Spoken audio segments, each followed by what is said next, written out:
Te damos la bienvenida a un nuevo episodio de ULPGC Espacio Violeta, nuestro espacio de visibilización de las mujeres, las masculinidades igualitarias y la comunidad LGTBIQ+, en formato audio. Todas, a todos y a todes, bienvenidas al Espacio Violeta, al podcast del Espacio Violeta. Hoy seguimos profundizando en el Laboratorio de Innovación Social Feminista, el LAF 2025, que es un proyecto en el que colabora el Grupo Universitario de Estudios de Género, Sentir Pensar, y que apuesta por una intervención social feminista, crítica e innovadora. Este proyecto está impulsado por el Centro de Estudios y Documentación del Atlántico y está subvencionado por la Consejería de Gobierno de Política Social, Accesibilidad, Igualdad y Diversidad del Cabildo de Gran Canaria, dentro del Marco Estratégico por la Igualdad Gran Canaria Infinita en este año 2025. Hoy tenemos la enorme alegría de conversar con una de las protagonistas de los encuentros LAF 2025, la doctora María Eugenia Hermida. Eugenia es licenciada en Servicio Social y doctora en Trabajo Social. Actualmente es profesora titular exclusiva en Investigación en Trabajo Social 2 e integrante del grupo Problemáticas Socioculturales, donde dirige y ha dirigido proyectos vinculados al giro afectivo, el pensar situado y los feminismos en la Universidad Nacional del Mar del Plata, Argentina. Eugenia, bienvenida al Espacio Violeta. Qué gusto tenerte por aquí.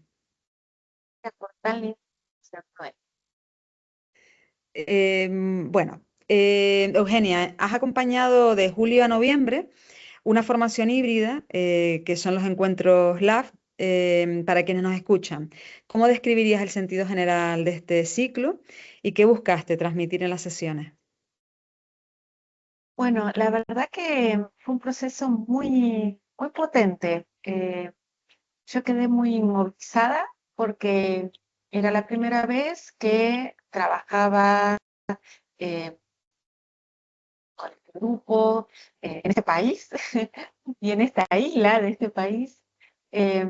Si bien hemos dado muchos cursos similares, no idénticos, pero sí similares en distintas universidades de Argentina, con organizaciones sociales, en Chile, en Colombia.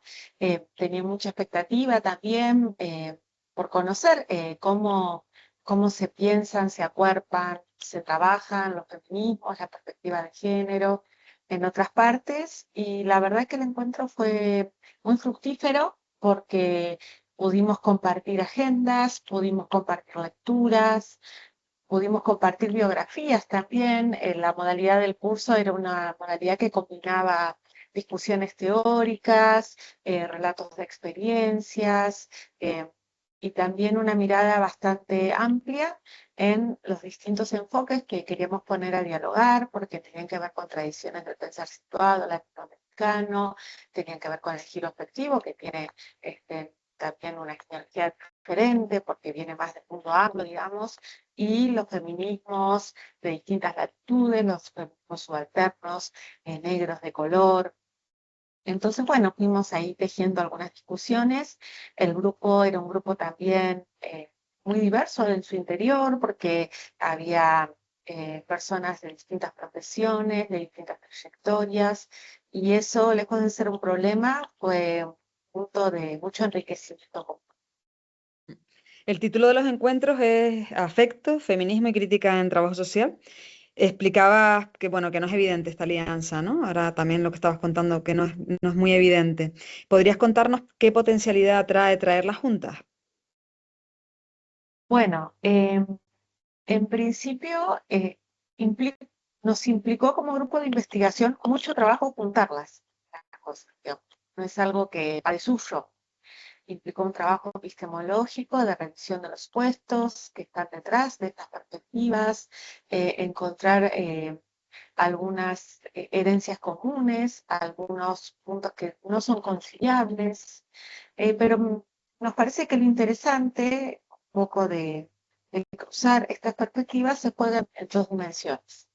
Por un lado, una dimensión, si se quiere, más epistemológica, que tiene que ver con que todo punto de vista mira desde un lugar, y ese lugar no es todo lugar, es cualquier lugar. Entonces vos, al cruzar perspectivas, podés también jugar con desarmar los puntos ciegos que toda perspectiva tiene. Entonces no se trata de sumar, sino de cruzar. Cuando vos trabajás, por ejemplo, bueno, es algo que no lo hemos inventado nosotras, grandes autoras, por parte de un caso, Silvia Federici lo hace cuando trabaja con aportes de Marx y de Foucault, y cuando le critica a Marx algunas cosas, desde la mirada de Foucault, y a Foucault otras desde la mirada de Marx, y al materialismo histórico desde los feminismos. Entonces, ningún- ninguna perspectiva es omnisciente ni puede mirar desde todos los lugares. Y revisar el sesgo de género de algunas perspectivas o el sesgo de clase o racial, solo es posible si vos triangulás, ¿no?, estas perspectivas. Entonces, pero eso supone un trabajo serio, sí, que no implica solamente agregar, sino mirar desde una a la otra y también declinar una posición que es muy común en la academia, que es la posición, vamos a decirlo así, religiosa, de tener un pater, ¿no? Que es un modo muy también falocéntrico de pensar la teoría, ¿no? Que hay algo que es, puedes llamar el pater, el falo, el padre de la ciencia, ¿no? De la perspectiva que vos eh, asumís, y a partir de ahí derivar deductivamente las premisas relevantes, y todo es válido porque lo dijo X, ¿no? Y acá es otro movimiento, es un movimiento de mayor libertad, es un pensamiento sin baranda, porque no tenés una Biblia a la cual recurrir, es un modo de trabajar que es incómodo, porque es mucho más cómodo arrojarse a los brazos de un autor, un texto, una perspectiva que te tape todos los agujeros.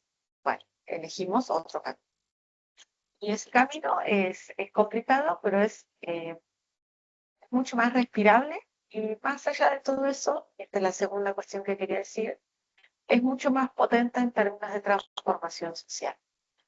Porque si vos te emperrás en querer ubicar la realidad social en los casilleros de que teoría unívoca te dispone, muchas veces terminás generando lo que llamamos como violencias epistémicas, ¿no? O simbólicas. Muchas de las teorías críticas con las que trabajamos surgieron de esas incomodidades, ¿no? Personas, activistas, políticos, autores, intelectuales, que al ver que la realidad no respondía a esas perspectivas, hacen camino al andar y construyen otras categorías, diría Sarah, estos conceptos sudorosos, ¿no?, que surgen también de la propia realidad. Entonces, bueno, eso es un poco lo que intentamos con estos cruces, hacer ese trabajo epistemológico de libanarlos con la perspectiva de que tengan mayor capacidad hermenéutica para leer la realidad y mayor inspiración para imaginar.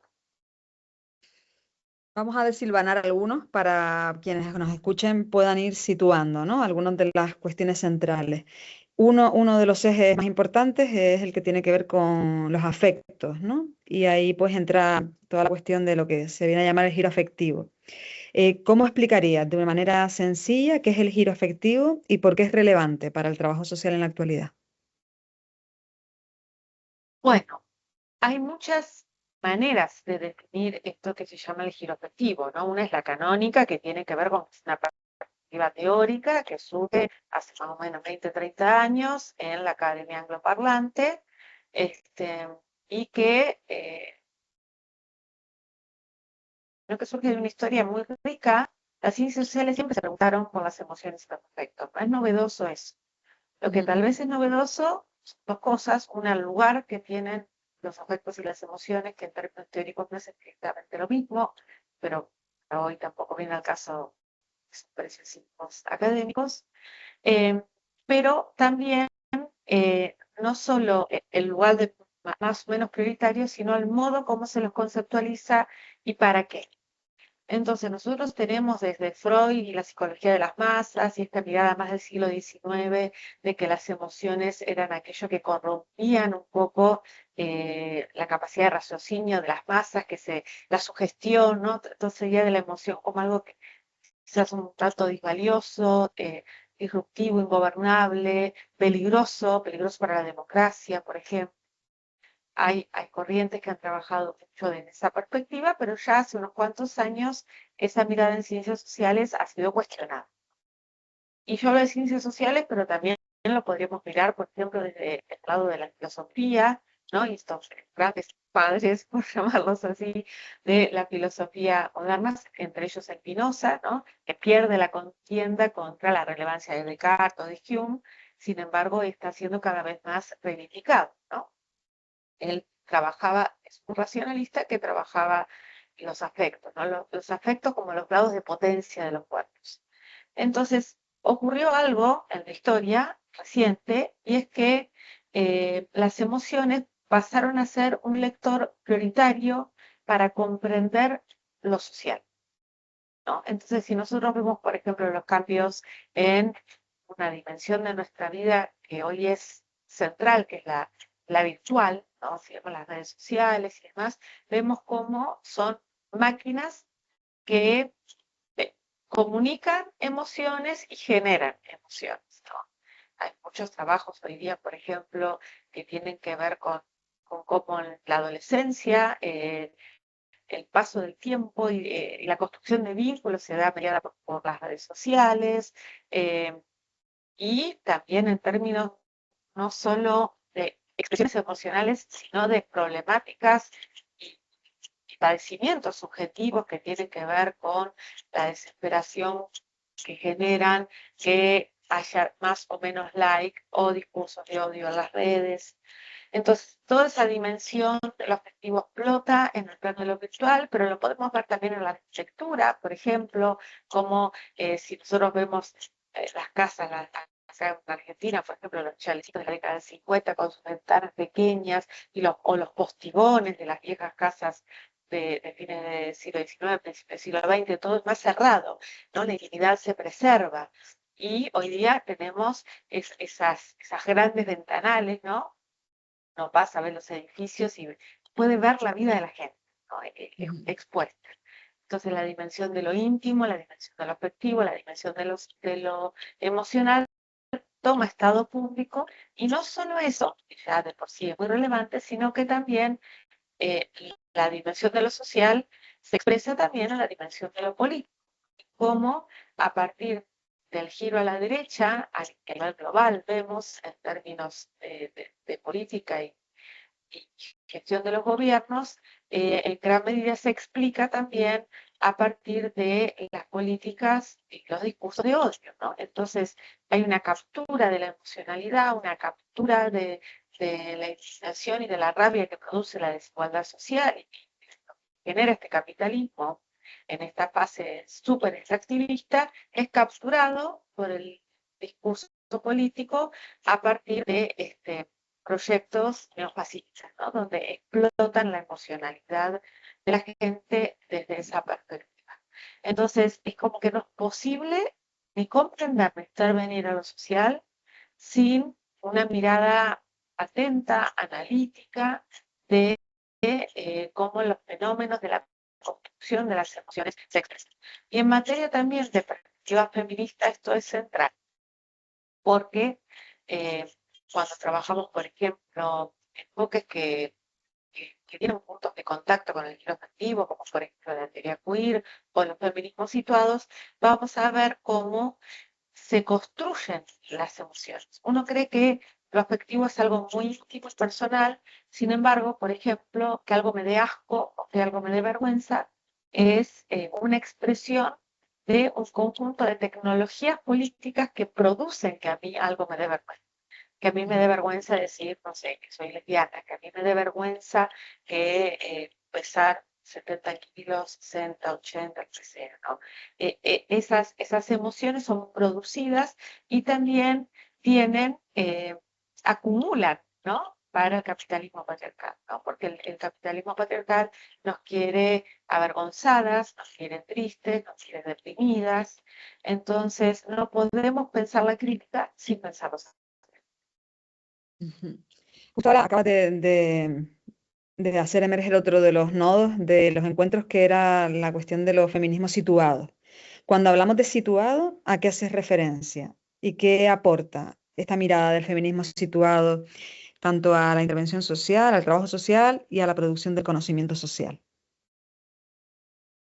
Bueno, en rigor, toda teoría, todo discurso, toda perspectiva es situada. Lo cierto es que no siempre esas teorías se hacen cargo de su situación.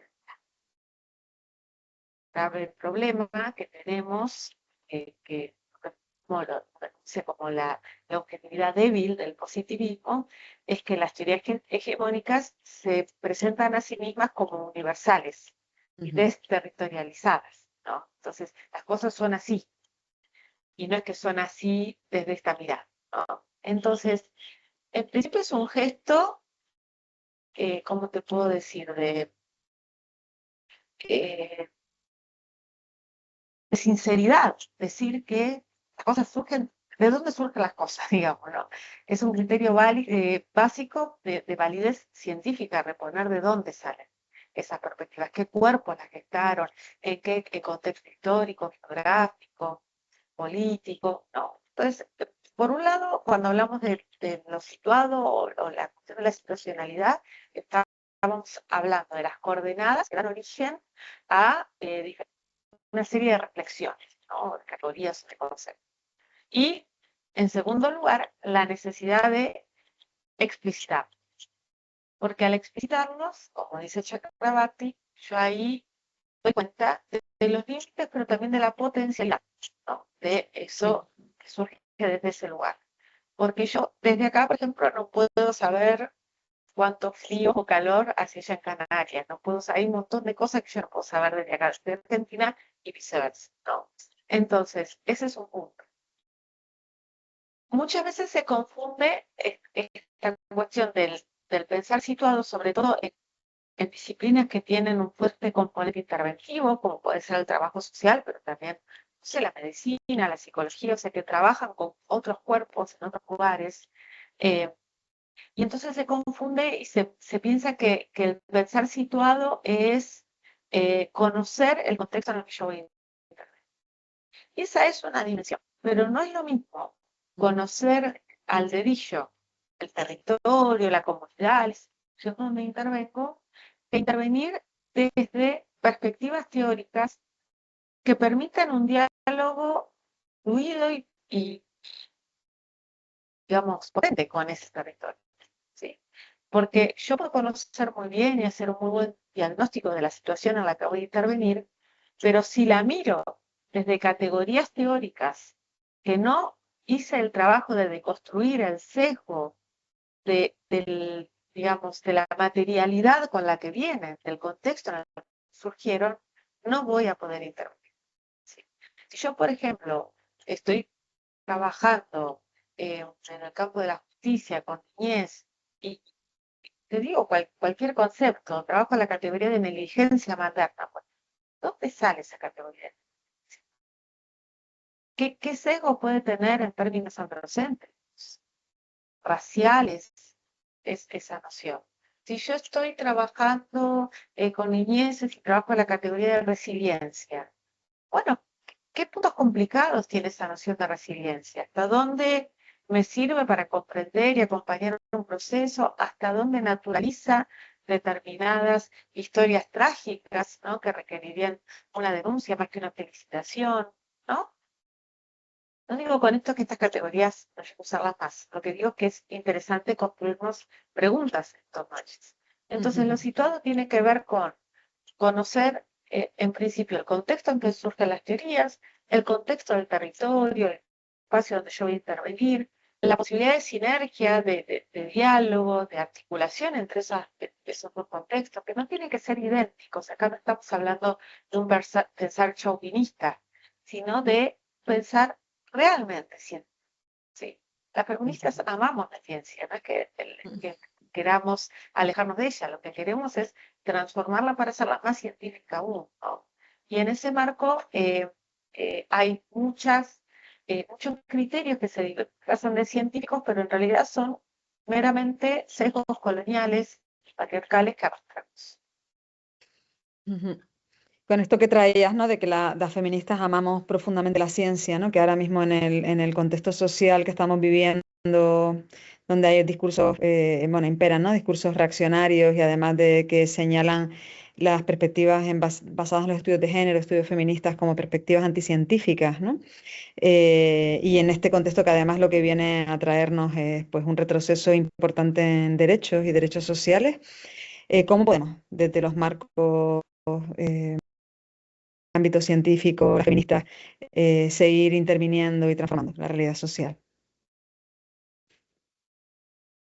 Ya, acá voy a- voy a traer a la conversa a un filósofo que no es feminista, eh, pero es una figura que yo aprecio mucho, ya hace unos años, Horacio González, bueno, en realidad es sociólogo, pero hace filosofía argentino, muy relevante para todo lo que es el pensamiento nacional y latinoamericano.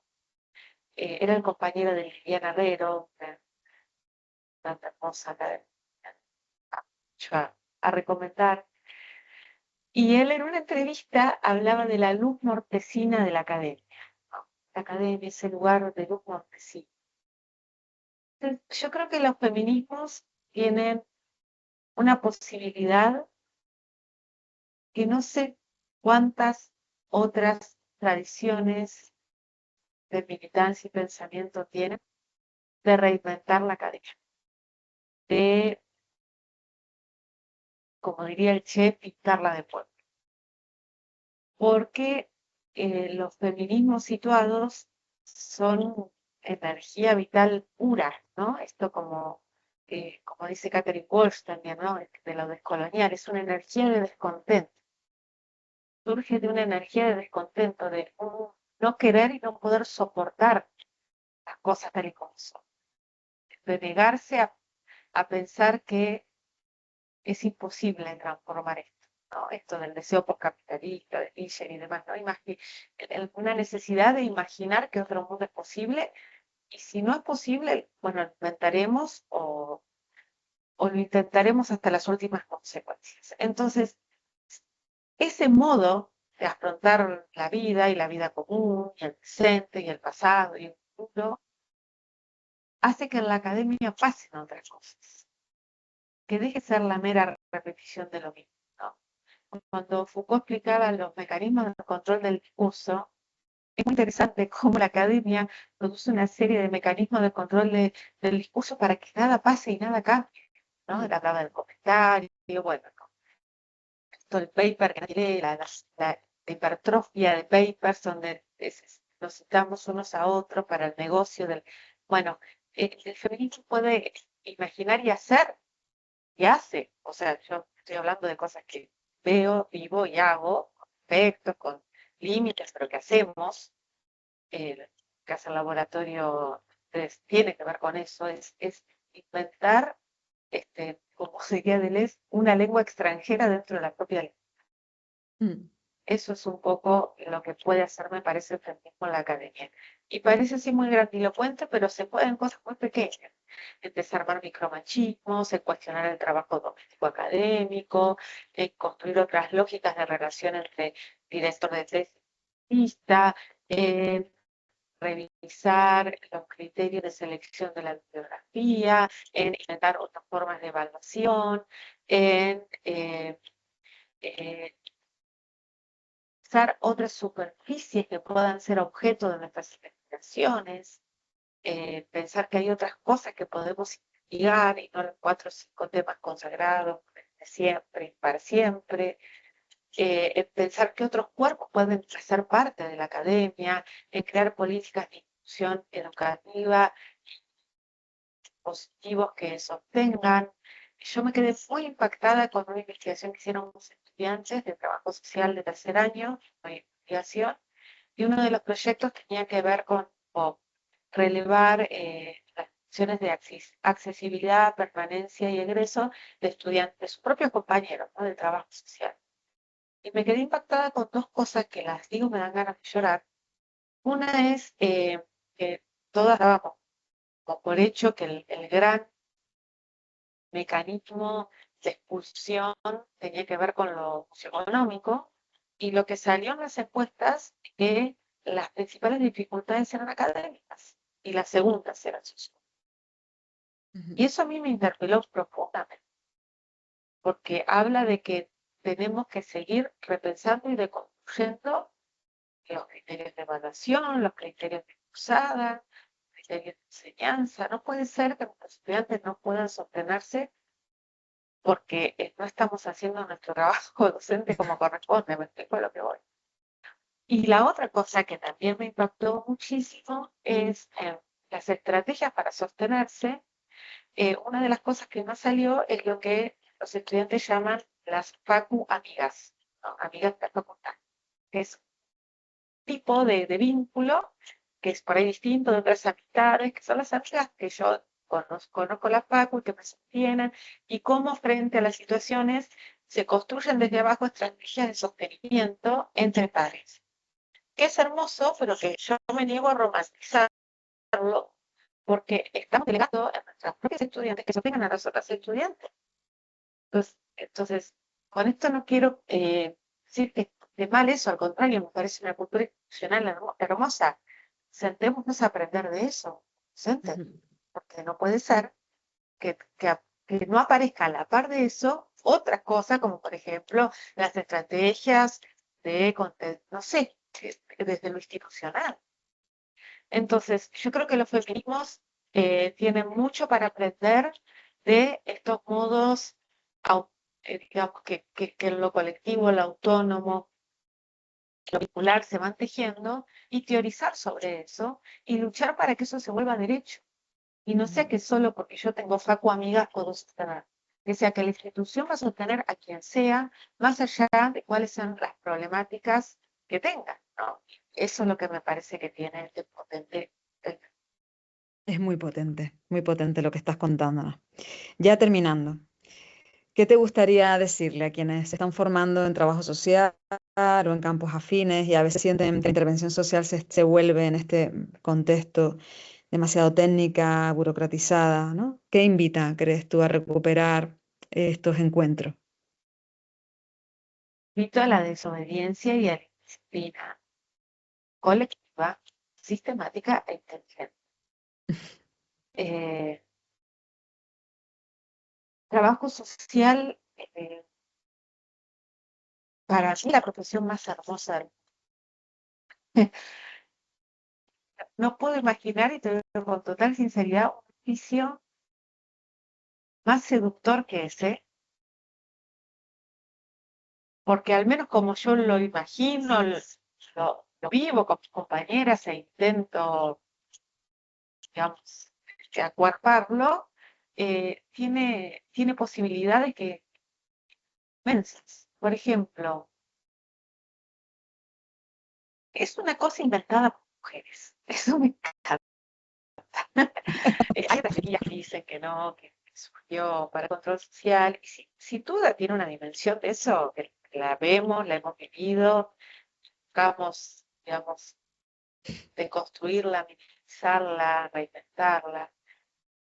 Pero a mí me gusta ver también la otra parte de esa historia, que es que mujeres a las que se les pedía ingresar a la academia y a nosotros las profesiones se inventan una para poder estar en la arena de lo público, incidir, transformar, con un montón de limitaciones, pero eso hace más valioso aún lo que lograron, ¿no? Con todas esas limitaciones. Entonces, les debemos a ellas, ahora que nosotras, gracias a las luchas de tantas generaciones previas, logramos acceder a un montón de cosas que eran impensables hace 50 años para otras compañeras que hicieron este oficio, tenemos posibilidades impresionantes de transformar.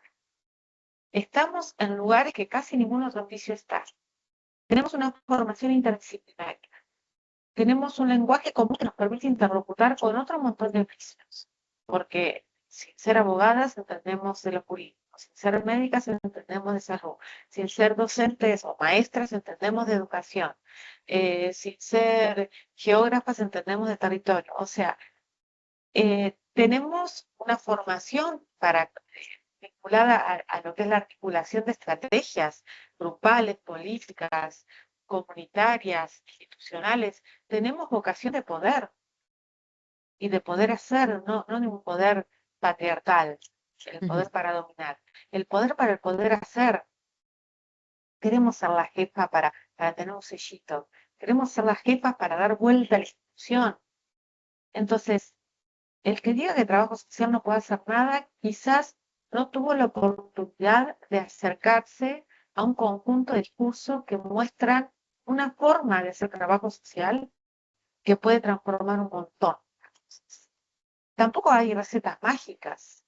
Y también me parece que tenemos que desandar un poco la cuestión del exitismo, ¿no? Porque nos van a salir cosas horriblemente mal, vamos a perder, eh, vamos a meter la pata. Eso es así, pero no me parece que sea por el lado de, o sea, muchas veces se materializa un pseudo pensamiento crítico en trabajo social basado en criticar a quienes gestaron el oficio, criticar las herramientas que tenemos, criticar el sesgo y me parece que está muy bien estar advertidas, digamos, de tendencias que pueden ser muy nocivas, pero que no podemos pensar en una crítica que no nos, digamos, empuje a la transformación, que no nos permite imaginar otros escenarios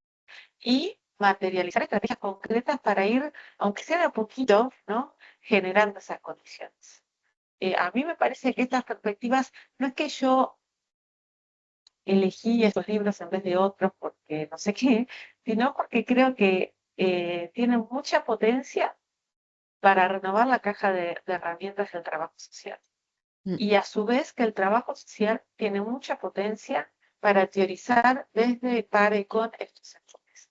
ujú. No me gusta una mirada aplicacionista, ¿no? Que es un neotecnicismo, que es un tecnicismo que en vez de, digamos, que en vez de bajar lo que dice la institución, baja lo que dice el libro, sino que es modo de sentarnos en ronda con saberes que vienen de las críticas, saberes que vienen de los territorios, saberes que vienen de las tradiciones propias del trabajo social y desde ahí construir cursos, experiencias que tengan mucha raíz y no tengan techo.